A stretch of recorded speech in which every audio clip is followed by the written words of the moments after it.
Hey guys, what's up? I'm JW. Welcome to my vlog. In my first vlog, I introduced myself, talked a little bit about who I am and what I was about to do, which was move to Europe.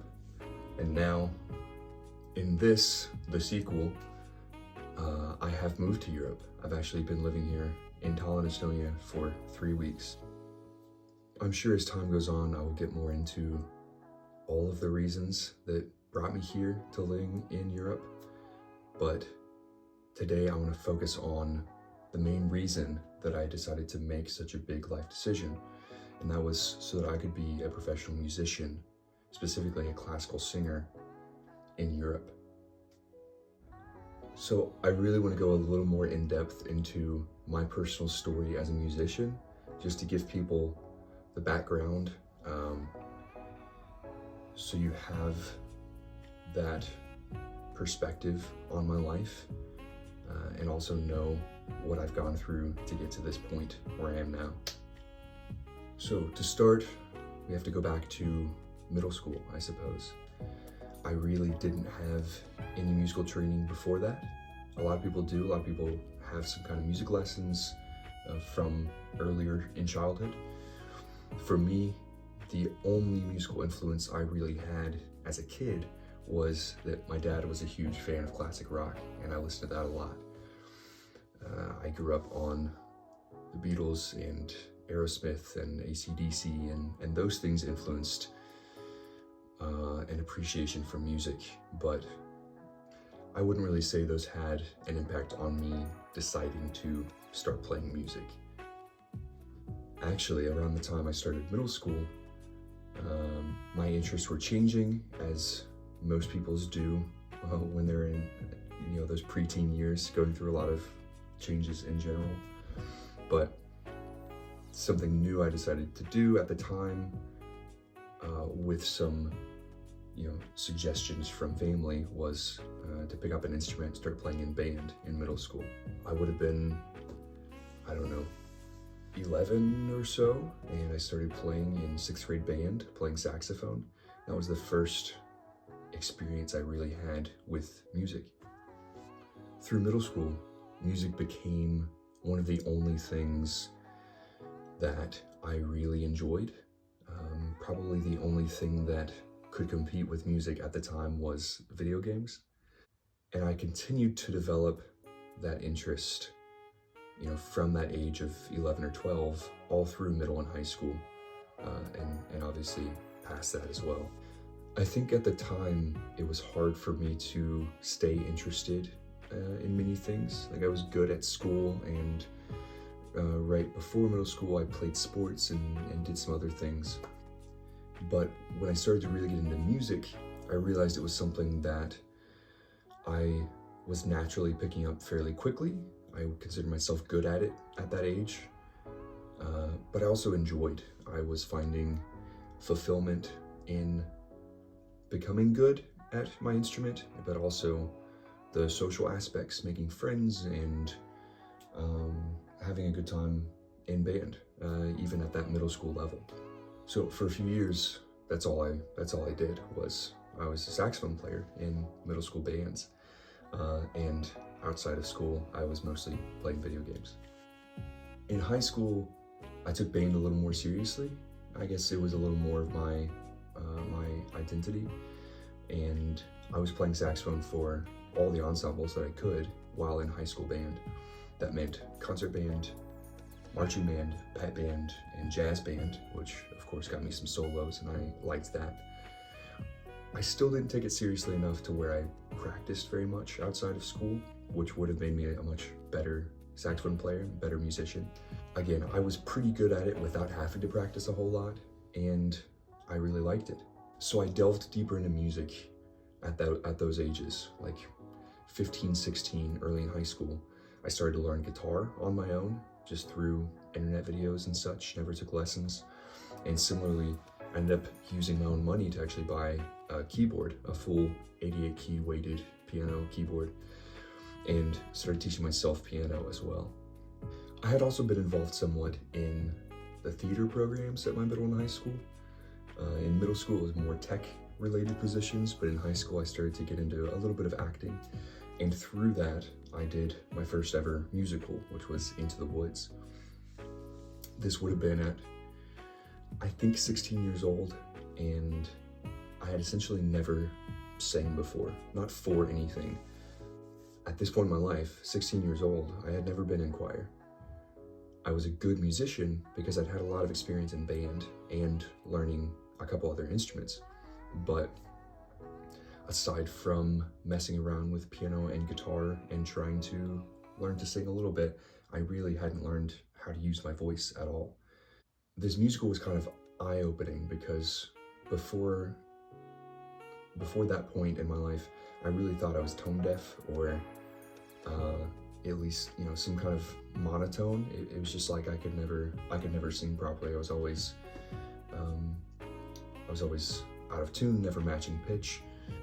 I realized a little later that my main problem was just that my voice had dropped to a point where I was a bass, even in high school, or a low baritone, and I had no control over my range. I had no technique or anything, so whenever I did try and sing, I could just never get high enough. I could never match pitch. I was kind of stuck in these low zones, and so I was never finding the right notes. I was never tuning. I learned just enough from that musical that maybe I can learn to sing a little bit. I just need to put in some work and apply that musicianship that I already have, my ability to read music and play these other instruments, and maybe I can learn to sing a little bit. At the suggestion of my then high school choir director, I did join choir my junior year of high school, which was very late. Almost everyone in choir at that point had been singing, through high school, maybe middle school. Many of them were good at it. They'd been singing for a long time. I sort of found this place where I was needed because I had low notes and I was a good musician. I could read music, which was more than a lot of other singers at that level could do. They could sing, but maybe only by ear, by rote. So I was able to very quickly meld those my musical skills with those early abilities to start learning to control my voice. And even though I started so late, my junior and senior years of high school, I went from zero singing ability to the ability to hold my own as a amateur bass in this high school level choir, which is maybe not saying a whole lot, but it was really a lot of progress in a very short amount of time, and that's key. I think that's something that I will end up coming back to a lot. Around that time, junior, more so senior year of high school, I was feeling pressured, as many people do, to go to college and to start considering what I wanted to study in college. For better or for worse, this culture has maybe changed a little bit, but especially at the time, we were told to follow our dreams, to pick something that we're interested in and study that in college. Maybe you'll change your mind later, but go for something that you enjoy. For me, there were only two things that I enjoyed through high school, and that was music and video games. So I did the only thing I could think of at the time. I had a lot of training in music and played several different instruments, but all of my free time that I had outside of school and music extracurriculars was spent essentially playing video games or watching TV, watching movies. I decided to go to college for music in video games and TV and movies, music in media. I would start college as a music theory / composition major, learn how to compose, and then I added music industry as a second emphasis, which would focus on the business and technology side of music. And I figured if I combined those, I could eventually work my way into that music media industry. At the same time, I was told that any music major in college had to choose a primary instrument, and that one instrument is what they would focus most of their studies on as a player, as a performer, and those are the ensembles that they would primarily participate in. So remember, through middle and high school, I'd been playing saxophone, tenor saxophone, for 7 years and was pretty good at it. That was definitely my best instrument at the time of graduation. I'd also taught myself a bit of guitar, but mostly just chords for pop and folk type music. I'd learned a bit of piano, but that was also learning some pop music, learning some film and video game themes, and then there was singing, which I had been in for a very short time, but had really seen a lot of growth in only those 2 years. So in my mind, I was going to college for composition and music tech, and so it didn't really matter what instrument I chose, right? I really didn't want to have to focus on saxophone for another 4+ years, because I'd already spent a lot of time with that and already wasn't driven enough to practice and learn more outside of the actual band program. What if I decided to sing instead? I could learn to be a much better singer in college, but that wasn't going to be the priority because I was doing this other, film music, video game music stuff. Well, a lot changed in those first few years in my bachelor's degree. As I got into my studies, I realized that that path that I was on towards film music and video game music was not very realistic for multiple reasons. Some things out of my control were just the situation that I was in, the environment, the fact that I was going to this regional state school in Kentucky when that is already a competitive field, and there were people the same age as me and older that had more drive to do that. They were also going to these schools in Los Angeles or Chicago or New York, universities that actually have more dedicated programs, sometimes in film music or even a video game music concentration.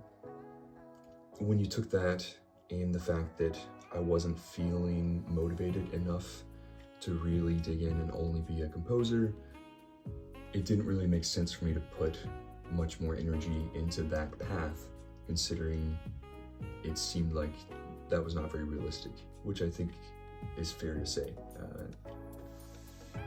Nevertheless, I never changed degrees.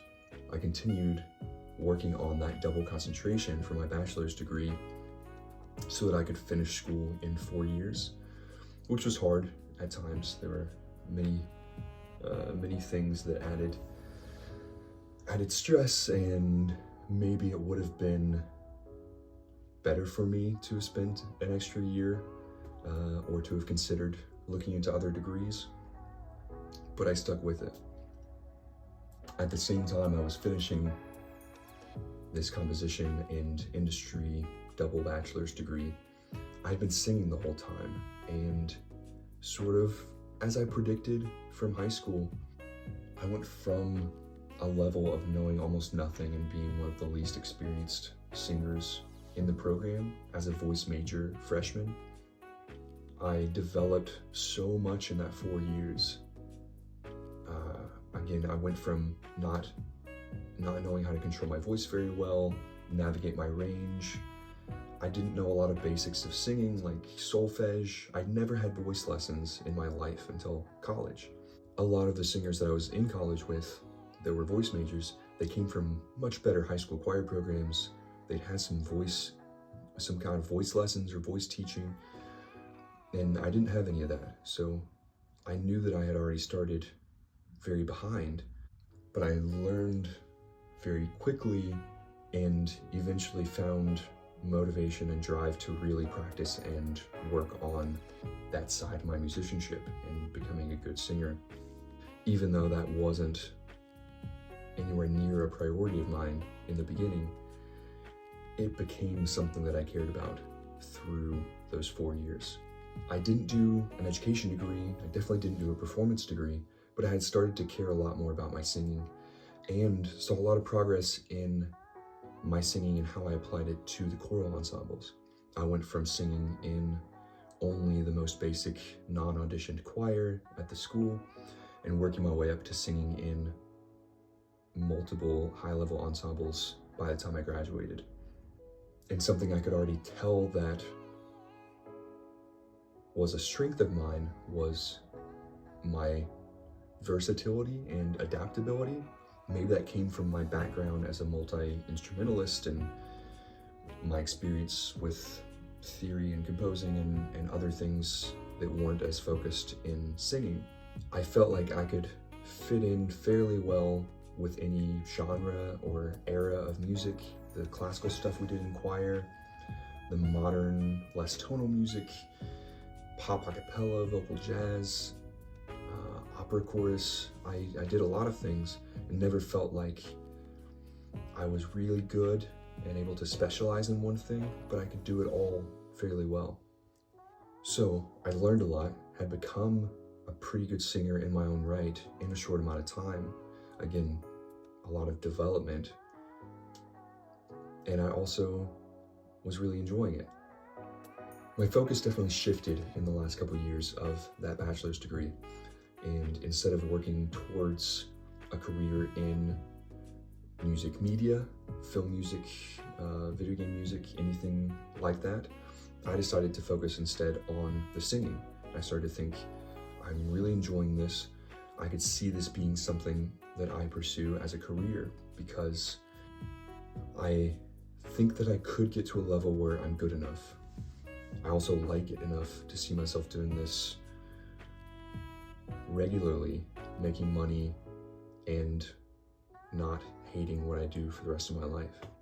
In my last year of undergrad, I really thought about that as my future goal and ended up going straight into a master's degree from my bachelor's. And the master's degree was in choral conducting. I guess for context, I had realized with some advice from mentors that I wouldn't be able to immediately go to a master's degree in singing because I didn't have a performance background. I really hadn't focused enough on my solo singing for very long. I probably wouldn't be able to get into a program for that. But I did really enjoy ensemble singing. Again, this sort of versatility, the diversity of genres and styles that I enjoyed.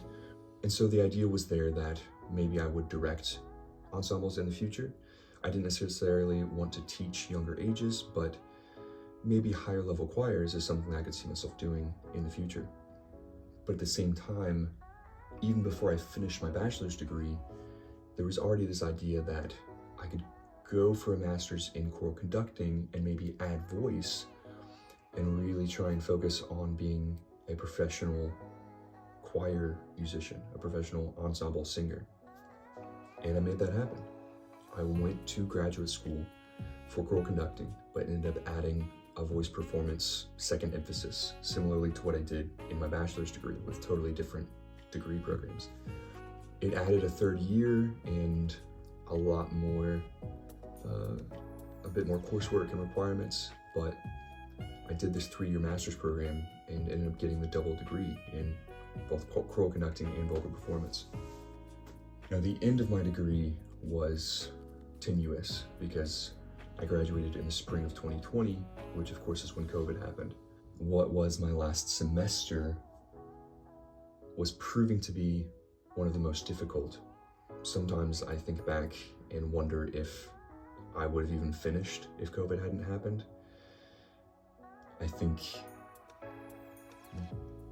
despite all the obvious hardships that were caused by the COVID-19 pandemic, in some ways it was a relief to me because I was having anxiety attacks. I was so overwhelmed and stressed from this last semester and all the things I had to do to finish. COVID made it easier. Other people that were in school at the time could probably relate that we felt cheated, and I have found myself at many times questioning whether or not I deserved that degree because I didn't have to go through some of the requirements that there should be, that there were at the time until COVID, like actually performing a master's voice recital, a totally solo concert on my own, finishing some of the hardest classes of my graduate coursework, having to learn and retain so much information for 2 different degree programs, 2 different emphases, and actually take these comprehensive oral exams to finish my master's degree. All of that stuff was essentially, it was all easier because of COVID. Nevertheless, I've mostly come to terms with the fact that I still would have finished that degree and that I deserve it because of the work that I still put in. When COVID happened and I was finishing this performance degree, I had ideas of trying to find professional ensemble singing work, be it where I was living for a master's degree or back home or somewhere completely different. I was looking into different options, and then suddenly none of those options were available to me. Everyone who was in the performing arts suddenly didn't have work. We didn't have any opportunities. Again, the silver lining is that I didn't have to stress about finding a job and figuring out exactly what was next, but also I wasn't going to have those opportunities to perform, to try and pursue this dream that I had, this dream that had kind of been growing for a few years of being a professional ensemble singer, for a while was totally unavailable.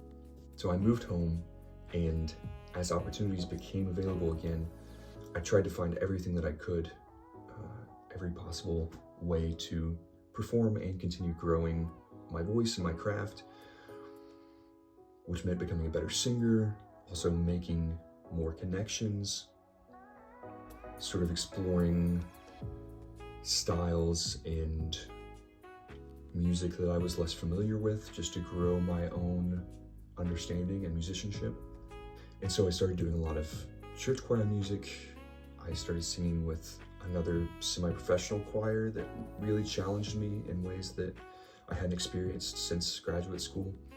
So even though we'd gone through this gap of performance opportunities because of COVID, as things eased up and we returned to live performing arts,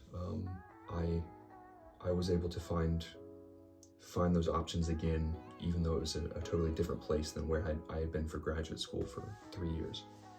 However, my dream was still on trying to be more of a full-time professional choir singer, which is something that was not really possible where I lived. To be honest, it's not really possible just about anywhere in America. Generally, there's not enough funding and support and cultural appreciation for, in a lot of ways, the performing arts in general, but especially, I'm a little biased, but especially in choral music as compared to some other genres and aspects of professional music. Most cities in America have professional orchestras, which are still not paid enough, by the way, but we don't have full-time professional choirs on that level. And we have just as many good professional singers. The general population is just not as interested in that art form. I would argue, and have argued with people, that highly trained singers, highly trained choral musicians take just as much education and skill and practice as any level of ensemble instrumental musician. But again, for many reasons, the support is not there, which means the options to do that and to make a living in that field are not really available. There are exceptions. I have known of people really only that live in like New York City or Los Angeles that can do multiple ensembles and project work and make a living off that. But almost all of the time around the country, people that work in that field have to do other jobs to make money. It's definitely not perfect in Europe or in any other countries. There are still rarely those opportunities where that professional choir job can be the sole form of income for a professional singer. But there are more jobs that are considered full-time. They pay closer to a reasonable living amount. And they just get a lot more respect and support in a lot of places outside of America. I'd had this idea in my head ever since my bachelor's degree 5-6 years ago, thinking if I wanted to be a professional choral musician, what are the options for that? I thought about these sort of project choirs that we have in America that are inconsistent and sometimes hard to get into. I thought about like military choir, which is technically full-time, but those are very competitive. And I tried to get into those a few times and never got a live audition. What about these choirs in Europe that are professional, full-time? Maybe I could make that happen. That idea was in my head all through graduate school, through those degrees. And afterwards, when I moved back home and I was finding new choral opportunities as things opened up post-COVID, or coming out of COVID, finally I decided I really needed to shoot for this dream, and I would regret it if I didn't try everything I could to make it happen. Probably the greatest thing I learned from graduate school, outside of any musical education, was the ability to network and to connect with people. I think because of that skill, I have been able to make friends all around the country and in many other places in the world. I had this choral experience, I had these degrees, I took a choral connection that I had made through graduate school with a composer in another country, and I finally planned a trip to Europe to try and get some auditions and see if I could make something happen. Long story short, I went to Europe. I had at least one audition and it went really well. I think I made a good impression. It doesn't mean that I'm a perfect singer or that I have a perfect resume, but I really persisted. I stayed dedicated to that dream and I made it happen. And I am honestly proud of myself for doing that. This job is probably not the end goal. It still really doesn't pay enough. But the hard part was getting to Europe as a professional singer. The hardest part is not even the musical aspect, but the immigration. It's getting a company, this choir, to sign off on a work visa and to start doing all this paperwork. The logistics are way more complicated than just having an audition and singing well. So now I've made it here to what I would have said 5 years ago was my 5-year goal, was the dream, which is pretty cool to realize. But I'm also not done yet. I have a few ideas for where I want myself to be in another 5 years or 10 years. And I'm extremely grateful to have made it this far and to be here. And whatever happens, happens, and I'll go with the flow. But I'm definitely excited for more possibilities that may come from this. And I appreciate you sticking around. Maybe you'll be excited for me or inspired to do your own thing. Stick around and we'll see what the future holds.